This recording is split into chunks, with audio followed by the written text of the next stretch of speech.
Hoje eu quero compartilhar uma palavra que eu tenho certeza que vai mudar a vida de milhares de pessoas. Eu quero falar sobre algo que mudou a minha história e eu quero muito te convidar a abrir o teu coração para que essa palavra possa mudar a sua história também. Hoje é um domingo atípico e eu confesso que eu estou muito honrado com uma oportunidade que eu tive ainda há pouco. Fui convidado pela CNN Brasil para participar de um painel falando sobre expectativas para 2022. E é impossível falar de expectativas para o novo tempo sem falar de esperança. Então você que está online, a gente tem um culto um pouco diferente hoje e eu vou focar todo o nosso tempo na palavra. Eu quero de verdade que você abra o teu coração. Eu tenho certeza que essa palavra vai gerar vida em você. E se você puder fechar os seus olhos, eu quero orar com você. Pai, obrigado por essa palavra. Obrigado por tudo que está sendo liberado. Obrigado, Jesus, pela esperança viva invadindo cada família, cada casa, tocando cada nação agora. Nós cremos que a esperança tem um nome, Pai. A esperança se chama Jesus e eu oro para que essa esperança viva mude histórias nessa noite. Pai, eu oro para que haja cura, para que haja sinais, para que haja maravilhas. Eu oro para que essa palavra, Pai, seja como um divisor de águas na nossa história. Essa é a nossa oração, em nome de Jesus. Amém, amém e amém. Eu lembro que no ano passado, eu tive a oportunidade de ministrar um pouco antes da gente começar 2021. E o tema da mensagem que eu trouxe no ano passado é que nenhuma lágrima seria esquecida. E tem um salmo, está lá no Salmo 56, 8, o salmista diz assim: registra tu mesmo o meu lamento e recolhe as minhas lágrimas no teu odre. Acaso não estão anotadas no seu livro? Os meus inimigos retrocederão quando eu clamar por socorro. E com isso eu saberei que Deus está a meu favor. Eu lembro que eu terminei o ano passado liberando essa palavra que nenhuma lágrima seria esquecida. A gente enfrentou um ano difícil em 2020, a gente enfrentou um ano difícil em 2021, mas eu sinto no meu espírito que a palavra de ordem para 2022 é esperança. A palavra para reconstrução é esperança, a palavra para recomeçar é esperança. A gente vê inúmeros milagres, inúmeros heróis da fé que precisaram de esperança e de fé para reconstruir um mundo que estava em caos. A gente vê isso com o Noé. Noé, ele termina o dilúvio e olha ao seu redor e o mundo que ele conhecia não existia mais. Ele precisa pegar a sua família, os seus filhos e recomeçar do zero. A gente vê isso também na história de José. José foi um homem chamado por Deus, um grande sonhador. E ele precisou ter sabedoria para governar em tempos de paz, mas principalmente ter sabedoria para governar em tempos de crise. A gente vê isso na história da igreja, a gente vê isso na história de Pedro, estabelecendo os pilares fundamentais da igreja no início da igreja primitiva. E eu quero, em nome de Jesus, declarar que essas mesmas realidades você vai ver na tua história em 2022.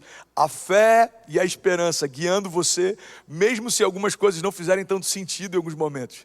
Tem uma passagem, está lá em Jeremias 29, 11, eu amo falar sobre isso, porque é uma passagem que a gente usa tantas vezes para encorajamento e para edificar quem está desanimando. Mas a gente precisa entender o contexto sobre o qual essa palavra foi liberada. Jeremias 29, 11 diz assim: porque sou eu que conheço o plano que tenho para vocês, diz o Senhor. Planos de fazê-los prosperar e não de causar dano. Planos de dar a vocês esperança e um futuro. É interessante porque Deus está dizendo para o povo a respeito dos pensamentos que Ele sabe que tem a respeito do povo. Aqui Deus está deixando bem claro, irmão, que quando Ele diz que Ele sabe os pensamentos que Ele tem, é porque existem outros pensamentos a respeito daquele tempo e daquele povo. Deus está dizendo: olha, eu sei que tem pensamentos de morte, eu sei que tem pensamentos de desânimo, eu sei que tem gente pensando em desistir, mas eu bem sei os pensamentos que eu tenho a vosso respeito, diz o Senhor. E Ele termina essa declaração no versículo 11 dizendo: eu tenho planos de dar a vocês esperança e um futuro. Interessante que quando a gente vê o contexto que essa palavra foi liberada, o povo não estava voltando do exílio, o povo não estava voltando de uma guerra, o povo não estava voltando de um período difícil, pelo contrário, o povo estava no meio disso. O povo está sendo levado cativo, os seus filhos estão sendo feitos escravos, o povo está indo para um cativeiro e Deus está lembrando para eles, no meio desse processo, que Deus não havia se esquecido deles. Primeira coisa que eu quero compartilhar com você, irmão, que ter uma esperança viva não significa acreditar que as coisas vão dar certo, que tudo vai ser favorável só quando tudo vai bem. Muito pelo contrário. Manter uma esperança viva é você escolher o que define a tua história. Você não depender mais de circunstâncias externas, ou de palavras de homens, ou de cenários favoráveis, ou de um bom tempo quando você está navegando, ou de um tempo tranquilo quando você está no meio do deserto. A palavra está dizendo que a esperança viva é justamente uma firme convicção que mesmo que eu esteja na pior fase da minha vida, eu tenho a plena convicção de que Deus não se esqueceu de mim. O salmista em outro momento ele fala, mesmo que eu ande pelo vale da sombra da morte, mal nenhum eu temerei, porque tu estás comigo. A tua vara e o teu cajado me consolam. O salmista está dizendo, eu posso estar no meio de um cenário de sombra, de morte, de dúvida, mas a esperança viva que eu carrego é que o Senhor está comigo. O Senhor não se esqueceu de mim, nem me abandonou. O Senhor não me deixou no meio do caminho, muito menos cancelou aquilo que prometeu que faria. Então você que está entrando agora, caiu de paraquedas na nossa live, eu quero falar sobre esperança. E de verdade, se existe alguma área da sua vida que precisa ser renovada, você está no lugar certo. E eu tenho uma palavra de vida para você. A Bíblia fala sobre esperança em vários momentos. Esperança, quando a gente vai para o dicionário, fala a respeito de um sentimento de quem vê como possível a realização de algo que deseja. Confiança em coisa boa, um dos dicionários diz. E uma das outras definições chama esperança de fé. E é interessante porque a palavra Jeremias, Salmos, Isaías, ela fala sobre esperança o tempo inteiro. Jeremias 29:11 a gente acabou de compartilhar, e Salmos 42:11 diz, por que você está assim tão triste, ó minha alma? Por que está assim tão perturbada dentro de mim? Põe a sua esperança em Deus, pois eu ainda o louvarei. Ele é o meu Salvador e Ele é o meu Deus. Sabe o que eu acho interessante? É que a gente vê em vários momentos dos Salmos, o salmista conversando com ele mesmo, e o salmista ministrando sobre ele aquilo que ele esperava viver. O salmista está falando com uma alma angustiada, e ele está trazendo à memória dele aquilo que dá esperança. Em outros momentos ele pergunta para si mesmo, eu elevo meus olhos aos montes, de onde vem o meu socorro? E logo depois ele responde, o socorro vem do Senhor que fez os céus e a terra. A chave que eu quero compartilhar com você é que não tem problema a gente ter dúvidas no início dos nossos diálogos de introspecção. O problema é quando a gente não tem a resposta que vem logo depois. O salmista está perguntando para a alma dele, por que está assim tão triste? Mas ele termina dizendo, coloque a tua esperança em Deus, pois eu ainda o louvarei. Ele está no meio de um cenário difícil, ele está perguntando, eu levo meus olhos aos montes, de onde vem o meu socorro? Mas logo depois ele traz a resposta.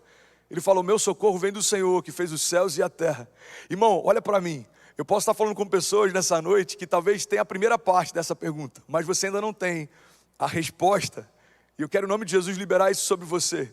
Se você tem dúvida em alguma área da tua vida sobre como vai ser 2022, eu vim aqui só para te lembrar que Deus ainda tem planos de esperança e futuro para você. Deus ainda tem planos e projetos estabelecidos para você. Deus não mudou de ideia, Deus não deixou de ser Deus, Deus não está morto. E são essas certezas que fazem a nossa fé permanecer inabalável, mesmo que tudo esteja desmoronando ao nosso redor. São notícias o tempo inteiro. Irmão, se você ligar a tua TV de manhã e você terminar de assistir à noite, talvez a imagem que você vai ter de 2022 é que nada mais vai dar certo. A política não vai dar certo, a ciência não vai dar certo, a saúde não vai dar certo. Mas a gente precisa entender que a despeito de algumas dessas realidades, a palavra que Deus estabeleceu para nós permanece intocável dentro de nós. Eu queria muito ouvir um amém, mas já que a gente está no culto online, pelo menos coloca no chat aqui se isso está te edificando. Hoje pela manhã a gente teve vários testemunhos de cura, e eu oro para que enquanto a palavra viva, flua, você seja curado. Se você tem alguma enfermidade, irmão, abre o teu coração, Jesus está pronto para curar você agora. Se você já foi curado ao longo desse culto, coloca o teu testemunho aqui no chat, vai edificar alguém que precisa de cura. Eu tenho certeza que Deus vai falar com a gente ao longo dessa noite. Eu queria de verdade que você tivesse esse entendimento. Existem duas coisas que são altamente contagiosas. Eu falei sobre isso um pouco mais na entrevista, um pouco mais cedo. O medo e a esperança, eles são altamente contagiosos. Se você sentar numa mesa com alguém pessimista, em 5 minutos, você vai perceber que parte da tua alegria se esvaiu. Se você sentar com alguém pessimista, você vai perceber que, se isso for contínuo, em pouco tempo você vai começar a se tornar pessimista também. Os pessimistas, ele têm essa característica de contaminar o coração de alguém que estava se movendo por esperança. E às vezes a gente olha isso como se fosse alguém zeloso. Não, essa pessoa ela só é muito realista. Na verdade, os pessimistas já foram otimistas em algum momento, mas preferiram não sonhar mais, porque já se frustraram demais.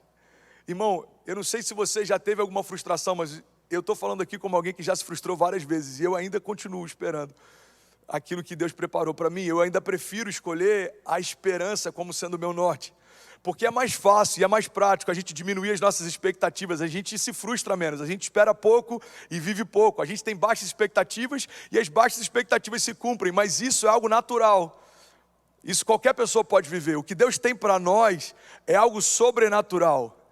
A Bíblia chega ao ponto de dizer que sem fé é impossível agradar a Deus. É impossível, irmão, você ser pessimista e caminhar em fé, as duas coisas não coexistem.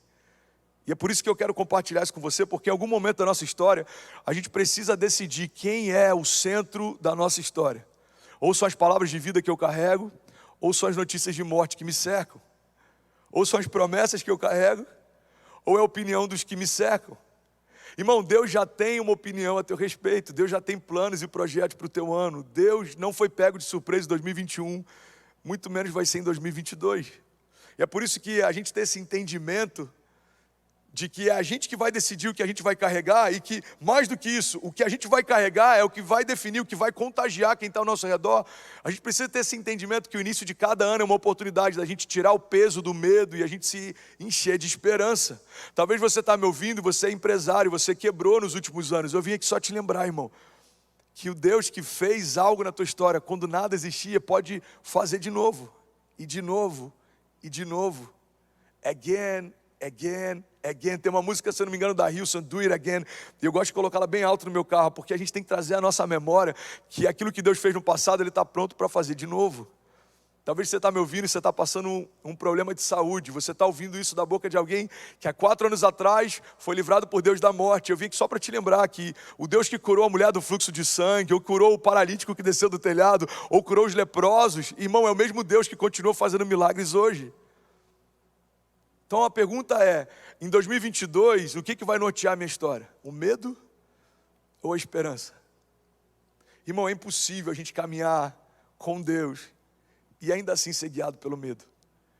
Em cada decisão da nossa vida a gente vai ver uma bifurcação. E Deus sempre vai convidar a gente para ir para um caminho diferente daquele que o medo está convidando. Fundamentalmente, Deus e o medo não habitam no mesmo lugar. A Bíblia chega ao ponto de dizer que o verdadeiro amor lança fora todo medo. E eu quero te encorajar em nome de Jesus, irmão. 2022 não é um ano para a gente ficar alimentando os nossos medos. 2022 é um ano da gente alimentar os nossos milagres. Em 2022, irmão, pega essa chave, anota isso, medita nisso. Ou você vai viver a sua fé, ou você vai viver os seus medos. E aí, tudo bem? Você acabou agora de assistir um vídeo. E se você ainda não está inscrito, já se inscreve também no nosso canal, ativa esse sininho aqui embaixo de notificação e toda vez que eu fizer uma live ou estiver transmitindo uma mensagem ao vivo, você vai ser um dos primeiros a saber. Mas eu deixei mais 2 indicações aqui que eu espero que façam muito sentido para você, então já aproveita e clica para assistir a próxima mensagem, beleza? Seja bem-vindo ao time de incendiários e eu espero de verdade que essas mensagens mudem a sua vida como elas têm mudado a minha também. Até a próxima, valeu!